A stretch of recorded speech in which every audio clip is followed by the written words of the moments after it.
Hai guys, selamat datang ke YouTube channel Mawi TV. Jadi hari ini aku nak cerita pada korang tentang MPV. Okey, sejak pasaran kita ni dikuasai oleh SUV dari pelbagai jenama, spek dan segmen, kesannya adalah MPV semakin dilupakan ataupun semakin kurang didedahkan dan tak banyak produk MPV yang lahir, yang hadir ke pasaran negara kita ini. Jadi antara SUV MPV yang hadir, yang ada yang dinamakan MPV adalah kebanyakannya di segmen C. Okey, sebaliknya di segmen B kita tengok Xpander pun macam tak declare dia MPV sangat. Okey, sebaliknya macam status ni macam tak pastilah MPV ke SUV, tapi kita tahu dia adalah MPV. Dan selain itu kita lihat tiada lagi MPV dalam segmen B yang lahir.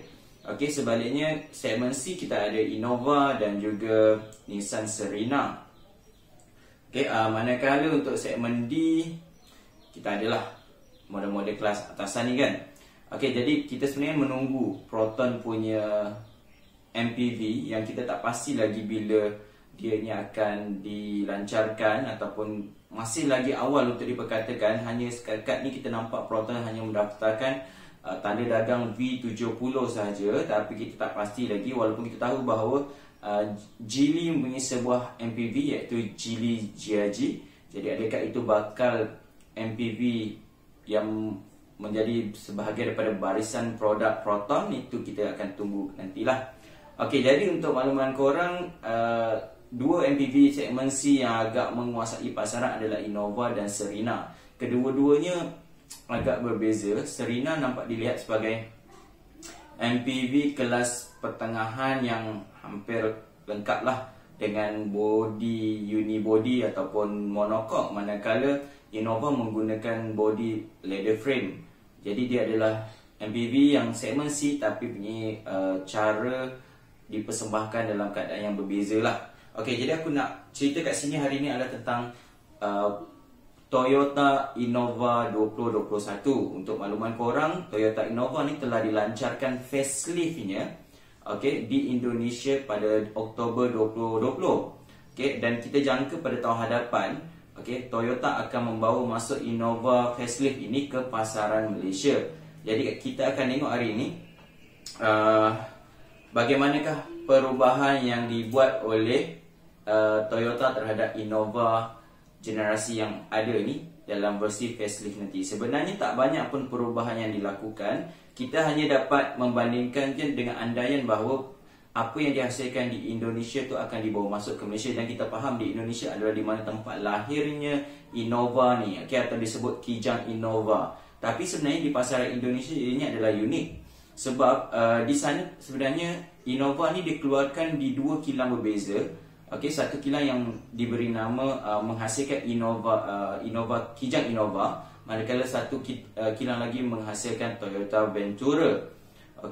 Dia ibarat macam Alphard dan Velfire di Jepun. Di Indonesia dia punya perbandingannya ibarat macam Innova Kijang Innova dan juga Ventura punya.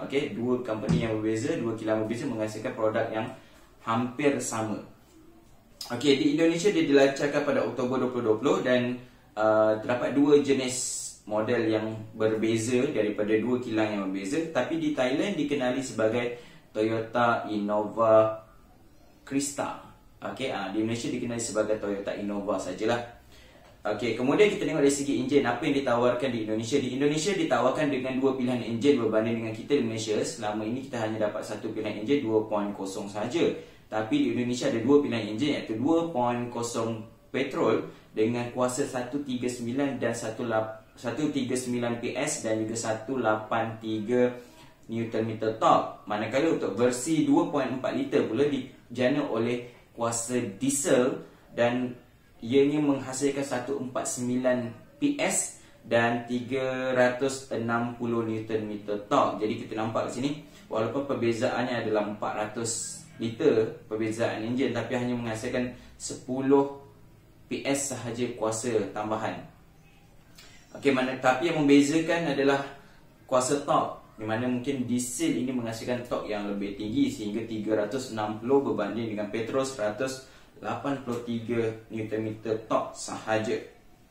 Kita tengok mana perubahan yang ketara. Sebenarnya perubahan yang dihasilkan tu sangat minima, di mana hanya perubahan grace sedikit dengan perubahan chrome. Kemudiannya ada sistem hiburan di konsol tengah. Okey, sistem hiburan di Indonesia ni diletakkan di konsol tengah, di bahagian armrest tu, bukannya di bahagian bumbung.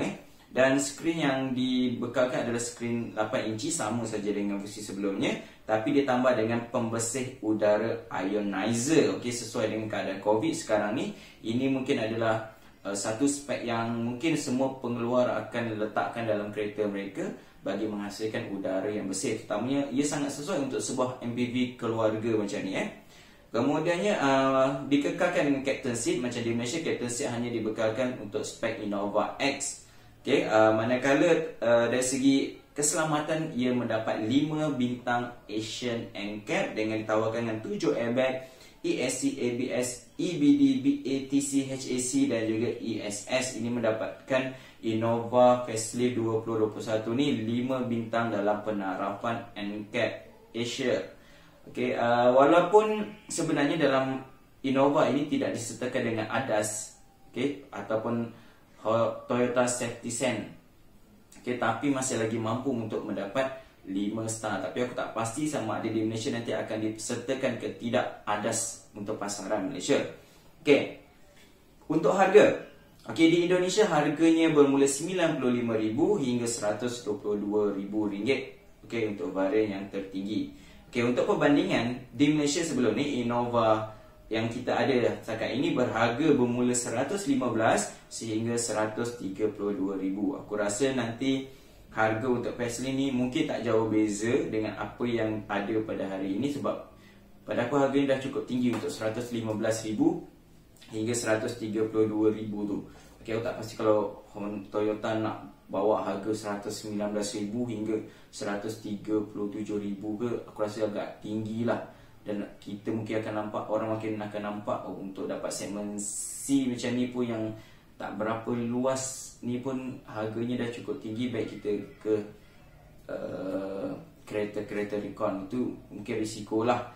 Okay, jadi aku rasa harganya mungkin tak akan meningkat terlalu jauh ataupun tak meningkat terus. Ada kemungkinan untuk turun juga.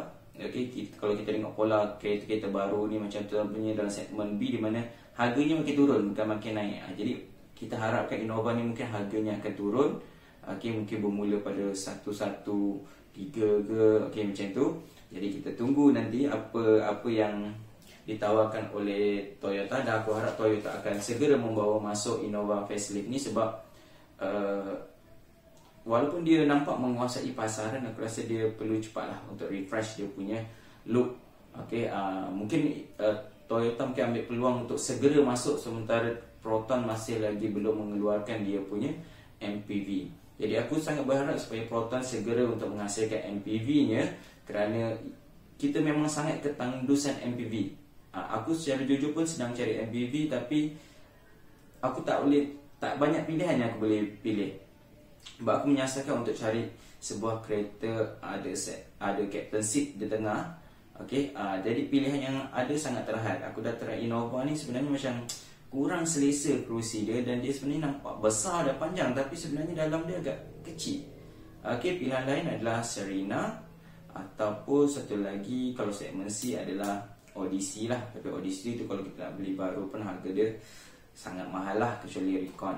Okay, jadi pilihan yang ada tu sangat terhad, dan aku tak nampak pilihan-pilihan lain yang ada prospek yang baik untuk aku cari buat masa ni. Okay, jadi aku akan buat perbandingan di antara Innova Facelift dan juga Innova sedia ada ni. Okay, nanti kita lihat perbandingannya, dan kita jumpa lagi dalam video yang seterusnya. Assalamualaikum.